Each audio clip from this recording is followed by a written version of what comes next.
Ukweli ni kwamba wamekosa uweledi wa kiuongozi, na mimi niseme wazi kwamba uongozi wa Yanga hauna nidhamu na hauna adabu, kwa sababu wanapaswa kutii mamlaka zilizokuwa juu. Wao hilo wanalifahamu. Anatoka Manara anatukana watu, hawana sababu. Watu wamemzidi umri, wamemzidi kila kitu. Hawa kina Arafat sijui Saidi wanasema sijui nini, wanatukana viongozi. Kiutaratibu si sahihi, na hatuwezi kwenda kuongoza mpira katika utamaduni kama huu. Huu si utamaduni sahihi, na si wa Kitanzania.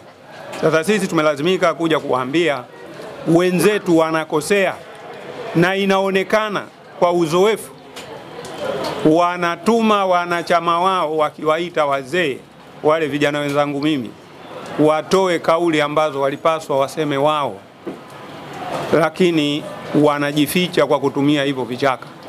Na hii inatokana na nini? Viongozi wengi waliokuwa madarakani, mambo mawili. Kwanza ni vijana sana, hawajakaa katika vilabu wakawaona watu juu yao namna wanavyoongoza. La pili, hawana uweledi wa uongozi wa mpira. Kwa hiyo hili ni tatizo kubwa. Lakini jambo baya kuliko yote, Yanga wametupa katiba, wametupa vitu vyote. Katiba yao inasema wazi, na katiba zote za vyama zisingesajiliwa. Zimesajiliwa kwa sababu wana vipengele vinavyosema watatii mamlaka za juu za kimichezo. Kwa mfano TFF, BMT, waziri, akiwemo rais.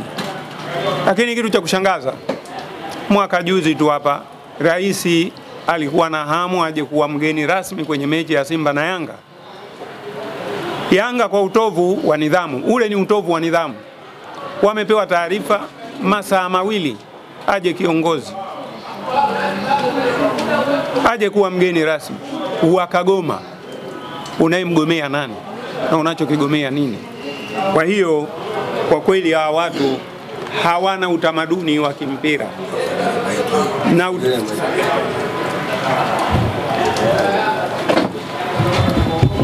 hawana utamaduni na uongozi wa kimpira. Huu ni uhuni, na sisi kwa taarifa yenu ni kwa muda mrefu haya mambo tumeyaona na tulikuwa tunayavumilia, lakini tumelazimika hapa leo kuja kuyasema. Na tunasema mfano mwaka 2008 walifungiwa na Sekafa miaka 3 kwa sababu ya kutofika katika mchezo. Na fujo kama hizi zimetokea huko nyuma wakiifanyia Simba. Kwa mfano mwaka 2007 mechi yetu ilichezwa Morogoro, walifanya fujo kama hizi kuwazuia wachezaji kuingia kwenda kufanya mazoezi, watu wakavunja mageti. Mwaka 2008 hivyo hivyo Morogoro. Mwaka 2005 walifanya Arusha, the same thing. Mwaka 2010 na 2021 wamefanya Mwanza. Hivi kama wao wanatengeneza kanuni zao inakuwaje? Huu ni utaratibu walioupanga.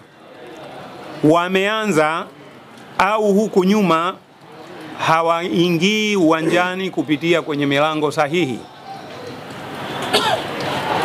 wanapindukia kuta. Kishapindukia ukuta, faini shilingi 500,000 ilikuwa. Mpaka mechi ya juzi wametozwa milioni 10, lakini hawaachi. Wanapiga step ya pili kuzuia wenzao kikanuni wanaopaswa kuingia kwenye uwanja siku moja kabla ya mechi kwa wakati uliokuwa sahihi. Wanawazuia. Maana yake Yanga wanatengeneza kanuni yao, na kanuni hizi kwa manufaa yao, na sio kanuni hizi kwa manufaa ya mpira wa nchi hii. Kwa sababu hiyo Simba walitoa tamko tu, sisi hatuchezi, tunataka tuambiwe nani kazuia. Wamekwenda mabaunza pale. Walijuaje? Maana yake waliandaliwa, na lile ni kosa la uongozi wa Yanga na sio kitu kingine. Hivi inakuwaje inapofika mahali wewe unamwambia mchezaji professional akae zaidi ya masaa 50 asicheze mazoezi, alafu ende akacheze mpira akaperform? Alafu nyo andishi inachangaza eti wamekaa, eti wakiingia sheria mpira uahirishwe. Hivi ndio background. Msiende kiushabiki. Lazima muangalie nini chanzo, wapi kilitokea. Si tumevumilia sana. Fika mahali haivumiliki. Hivi utaratibu ndio unakwenda hivi? Hawa ni viongozi kweli? Leo wanamtukana Karia kana kwamba si Mtanzania. Lakini pia kama mtu mbaya sana, hebu rudi nyuma. Mwaka mmoja miwili. Huyu Karia na TFF yake ndiye wale waruhusu Yanga kuidhamini vilabu vingine chini ya GSM. Kwa sababu GSM ni interest ya Yanga. Hebu angalia. Vilabu 8 vimetoa magoli 50. Magoli yote yaliyofunga Yanga ni 58 katika mechi hizi. Magoli 8 tu ndo kafunga vilabu vingine. Vilabu vyake kafunga magoli 50. Wewe unasemaje kama hakuna kupanga matokeo? Unasemaje kama hakuna kupanga matokeo? Wanakwenda kule Kigoma saa 8 wanakaa kikao, wanakula chakula, wanaboresha mkataba, saa 10 wanaingia uwanjani. Hebu niambie mandhari yake ni nini? Hivi Yanga kweli atakosa matokeo? Saa 8 ameingia mkataba, wamekula chakula pamoja. Atakosaje matokeo? Hivi ukigeuka upande mwingine ukisema hii ndio ile inayokatazwa na FIFA, unasemaje? Nyinyi mnajua juzi Mexico ile timu ya Leoni imeondolewa katika mashindano kwa sababu Leoni mdhamini wake na Chelsea ni mmoja. Tena tofauti mabara. Hivi unasemaje hapa Tanzania? GSM anayeimiliki Yanga anadhamini tena vilabu 8 ya ligi moja. Bado hapo kuna timu ya Antoni Mavunde.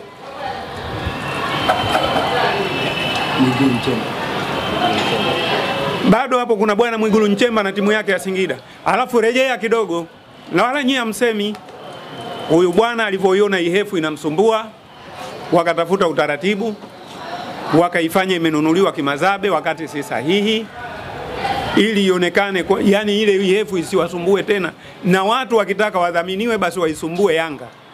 GSM ataingia kwenda kuidhamini. Hivi utamaduni huu tunakwenda wapi? Hebu angalieni. Mimi natoa tena mfano. Nigeria Enyimba alikuwa na mchezo huu. Nigeria Enyimba alikuwa na mchezo huu. Akaviua vilabu vyote maarufu na vikubwa nchini Nigeria. Ikiwemo kina Inugu, sijui kina nani, kina Asofo, wote ile ya Ghana. Unanielewa? Vilabu vikafa.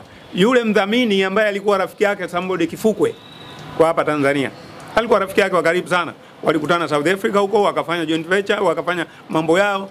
Ikawa Enyimba ikija hapa kucheza na Simba, mgeni Kifukwe ndio mwenyeji wa Enyimba. Alipokosa nguvu yule mheshimiwa, klabu ya ligi ya Nigeria imekufa. Sisi tukikaa tukiziona vitimu kama hivi kina Rivers United vinakuja, tukimuona mchezaji tunafikiri mchezaji, msajili hapa uone. Takataka tupu. Na believe me or not, ligi lazima ita deteriorate because of what? Huwezi kuwa na chief sponsor mmoja kwenye vilabu 10. It cannot be possible. Haiwezekani. Lakini nyinyi mnafurahia. Hivi nyinyi mtakwenda wapi? Na ligi ikiwa kubwa nyinyi ndio mnapata soko. Nyinyi mtakwenda wapi? Matokeo yake mtarudi kwetu sisi. Si wakati umeisha shehe. Kwa hiyo mimi kwanza mwisho namalizia kwa kumpongeza Rais wa Jamhuri ya Muungano kwa juhudi zake katika michezo. Japokuwa hii klabu inayojiita kubwa inajitahidi kuvuruga michezo. Mimi nasema mechi ipangwe, mechi ichezwe kwa mujibu wa taratibu. Na huu ni uoga. Hawajaona wapi watapitia. Inaelekea hawa hawawezi kucheza mechi, lazima wawe na vichochoro. Kama wamekosa vichochoro vya kama kina Inonga vile na ndugu zetu wengine, hawa mabwana wanakuwa ni waoga. Kwa sababu gani? Hawawezi kucheza mechi intensively. Lazima kuwe na ujanja, ndio haya yanayotokea.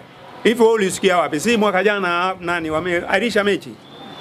Wao wameondoka saa 12. Simba wameingia pale. Sawa? Wakaguzi wapo. Marefari wapo. Wamefanya formalities zote wamemaliza. Ulisikia Simba kadai point 3? Nauliza Mlisikia Simba kadai point 3? Kwa nini asidai wakati formalities zote zimefanyika? Na mimi ningekuwa kiongozi na nafasi katika nchi, yule manager yule ningemfukuza redioni. Kama hapa nilipokaa hapa ndo ningemfukuza. Haiwezekani. Hivi kanuni inaandikiwa barua? Nyinyi mlisikia kanuni inaandikiwa barua? Manager anasemaje eti aandikiwe barua apewe taarifa? Inatoka wapi? Wakati kanuni iko wazi. Nani kamwambia afunge mlango? Manake kuna mtu mwenye mamlaka makubwa, lakini huyu hajali familia yake. Kwa sababu kazi yake ndio inayoendesha familia. Anajali matakwa na mapenzi na kuelekezwa na watu ambao hawana uweledi wa kiongozi, wa kiuongozi ambao ni Yanga. Inakuwaje? Haya, turudi pale. Simba hakupewa taarifa. Bodi ya TFF imeahirisha mechi. Taarifa zimepewa vilabu vyote muda wote ule, lakini kabla ya muda wa mchezo wamepewa taarifa. Hebu niulizieni yule manager, nani alimpa taarifa sasa wafungulie Yanga wakafanye taratibu za mchezo? Hivi kweli na kuingia akilini vijana? Sasa yule ni mtu ambaye anatuvurugia amani, na yule ni mmoja kati ya watu waliopelekea Karia na kundi lake la uongozi watukanwe sana. Kina Mguto wamefika mahali hawajui la kusema. Sio kwamba hawajui la kusema, wanalazimika kubabaika kwa sababu wanawaogopa Yanga, na sio wanakwenda kiuweledi. Niachie hapa.